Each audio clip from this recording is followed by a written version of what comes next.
तो दोस्तों मैं ना एक टॉपिक पे बात करने आई हूँ और सच में मैं अभी देख रही थी और मुझे देख के बहुत बुरा लगा। मतलब एक यूट्यूबर है स्नैपी गर्ल के नाम से, सपना चौधरी। तो उनके ब्लॉग्स मैं आज से 1 साल पहले से देख रही हूँ और मैं उनके ब्लॉग, अगर मुझे टाइम नहीं होता है क्योंकि मेरे पास 2 बच्चे, उनकी केयर वगैरह, तो मैं पूरे टाइम फ़ोन को टाइम नहीं दे पाती हूँ या नहीं देती हूँ।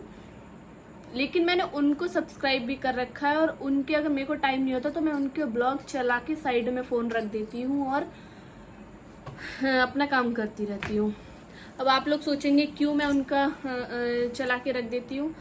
तो गाइस, उनकी स्थिति मतलब ऐसी है कि भगवान शायद ही किसी के साथ ऐसा करे, और ऐसा तो जैसा उनके साथ हुआ है ऐसा तो किसी के भी साथ ना हो।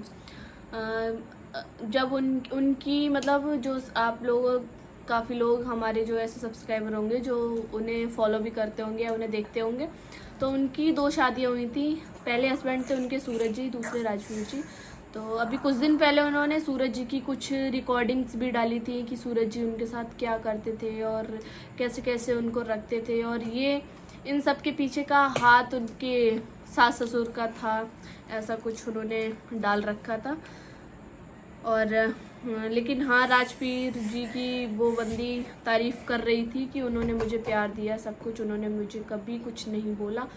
तो भाई, जो बंदी इतने साल हो गए उसकी शादी को हो गए और अपने सास ससुर के साथ निभा रही है, सब कुछ कर रही है, उसके बाद भी मतलब सास ससुर ऐसा करवाते थे और आज भी उसके साथ ऐसा हो रहा है, ये चीज़ बहुत गलत है। और उसकी 2 छोटी छोटी बच्चियां हैं, एक छोटी सी बिल्कुल हमारी प्रिशु के बराबर है और दूसरी ऐसी 3 दैविक के साथ की होगी या दैविक से 1 साल बड़ी हो, ऐसे 3-4 साल की बड़ी वाली बेटी है। तो आप एक बार मैं उनके बारे में क्या एक्सप्लेन करूं। एक बार स्नैपी गर्ल्स में जाके आप सपना चौधरी का चैनल खोल के एक बार उनकी स्टोरी देखो। मतलब क्या कुछ नहीं किया उनके सास ससुर ने, और कभी भी, मतलब ये तो साफ साफ दिखता है कि कहाँ किसकी गलती होती है, क्योंकि मैं उनके ब्लॉग को ना 1 साल से कंटिन्यू देख रही हूँ। तो ये तो साफ पता चल जाता है कि कौन कितना क्या कर रहा है। जैसे सपना के कभी घर वाले आ रहे हैं तो उनकी माता, मतलब उनकी सास का हमेशा मुंह बना रहता है, ये सब। फिलहाल मैं किसी के मैटर में नहीं घुसना चाहती कि किसके घर में क्या चल रहा है, वो सब बात की बात है। मुझे क्या करना है, उनकी सास क्या करती है, उनके ससुर क्या करते हैं। मैं तो ये सोचती भाई सपना की भी बहुत गलती होंगी, ठीक है, 1000 सपना की गलतियाँ होंगी, लेकिन उनके सास ससुर को ये सोचना चाहिए कि चलो हमारे 2 बेटे थे, वो नहीं रहे, तो इन 2 बेटियां जो हमारी नाती हैं, नाती पोती हैं, ये इनके बारे में तो सोच सकते हैं ना।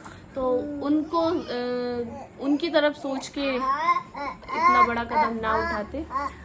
तो उन्होंने फिलहाल अभी अपनी बहू को भी निकाल रखा है अपने घर से। और सपना, मैं उसको फॉलो कर रही हूँ तो मैंने यही देखा है कि सपना जब तक अंशु थी, सपना ने बहुत ज़्यादा मतलब देखा, प्रिशु, सपना ने बहुत ज़्यादा स्ट्रॉन्ग है वो लेडी, बहुत ही ज़्यादा स्ट्रॉन्ग है। और क्यों, राजवीर जी के बाद वो लेडी बस और बस अंशु की वजह से स्ट्रॉन्ग थी, क्योंकि अंशु ने उसको इतना स्ट्रॉन्ग कर रखा था कि उसे कभी भी कुछ फील नहीं होता था कि मैं अकेली हूँ। बट अब तो उनके सास ससुर ने अंशु को भी अपने घर भेज दिया है। और मैं पूरी स्टोरी नहीं बता रही यहाँ पे, कौन अंशु कौन लगती है, उसकी क्या है। आप लोग स्नैपी गर्ल्स में जाके एक बार उनका चैनल देखिए और उनको फॉलो ज़रूर करिए गाइस, क्योंकि हम लोग क्या होते हैं, हमें इतनी नीड तो हर किसी को, पैसे की नीड हर किसी को होती है, बट हाँ मेरा तो एक ये है कि भाई अपनी मेमोरी सेव करना, ये सब हो जाता है। बाकी अगर यूट्यूब से इनकम होती है और किसी बंदे को नीड है तो उसको ज़रूर फॉलो करें और उसके चैनल पे जाके एक बार ज़रूर विजिट करें। तो मैं यही आप लोगों को बोलूँगी कि एक बार सपना का चैनल ज़रूर ओपन करें और उसको फॉलो करें और देखें उनकी वीडियो। और मेरे, अगर मुझे टाइम नहीं है और मैं ब्लॉग उनका लगा के रख देती हूँ, तो मेरा यही मकसद है कि मैं ये नहीं जानना चाहती हूँ कि तुम्हारे घर में है, तुम्हारी स्टोरी क्या है या तुम्हारे घर में क्या चल रहा है। मुझे इस चीज़ से मतलब नहीं है।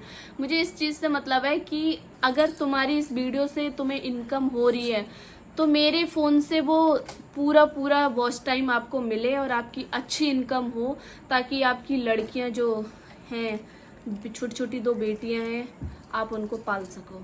तो बस यही मकसद है मेरा कि अगर मेरे को टाइम नहीं होता है फिर भी मैं उनका ब्लॉग चला के साइड में फ़ोन रख देती हूँ। कम से कम मेरे फ़ोन से, मेरी आईडी से उनका वॉच टाइम खुल जाए। तो बाकी तो मैंने किसी को सब्सक्राइब नहीं कर रखा। मेरे में तो बस और बस एक प्रेमानंद जी और देवकी नंदन और हितेश श्री हरिदास और जया किशोरी, बस ये 4-5 बेटा, बस ये 4-5 मेरे में है जो मैंने सब्सक्राइब कर रखा है। बाकी तो स्क्रॉल कर दो तो वही कोई ना कोई ब्लॉग्स रोज आते ही रहते। गाइस किसी की लाइफ में क्या चल रहा है उसको मैं इंटरेस्टिंग नहीं बोलूँगी, गलत बोलने वाली थी मैं।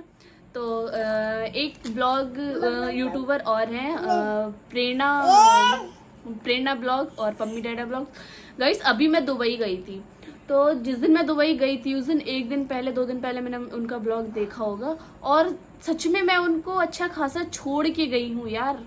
मतलब अच्छे खासे दोनों को एक साथ ब्लॉग बनाते हुए छोड़ के गई हूँ, और वहाँ से वापस आई तो रक्षाबंधन आ गया, ये सब तो टाइम नहीं मिला किसी का ब्लॉग देखने का। और रक्षाबंधन के बाद मैंने उनको रक्षाबंधन वाले ही दिन घर पे, जब मैं घर पे गई हुई थी तो मैंने उनका ब्लॉग देखा। भाई वहाँ पे तो कुछ और ही केस चल रहा है। दोनों प्रेरणा और पम्मी डैडा अलग अलग हो गए हैं। तो मतलब प्रेरणा कभी ब्लॉग बना रही है डिवोर्स के, कभी पम्मी बना रहा है डिवोर्स के। भाई हम लोग सोशल मीडिया पे आते हैं एक इंटरटेनमेंट देखने की, हाँ भाई थोड़ा मन, सबके घर में कलेश है, सबके घर में अलग अलग भी ड्रामे हैं। तो सब सोचते हैं कि हमारे पास फ़ोन है तो हम यूट्यूब खोलें और एक अच्छा एंटरटेनमेंट, अपना माइंड अपना सेट करें। लेकिन भाई सोशल मीडिया पे, यूट्यूब पे इतना गंद फैला रखा है। कभी किसी के डिवोर्स हो रहे हैं, कभी कुछ हो रहा है, कभी कुछ हो रहा है।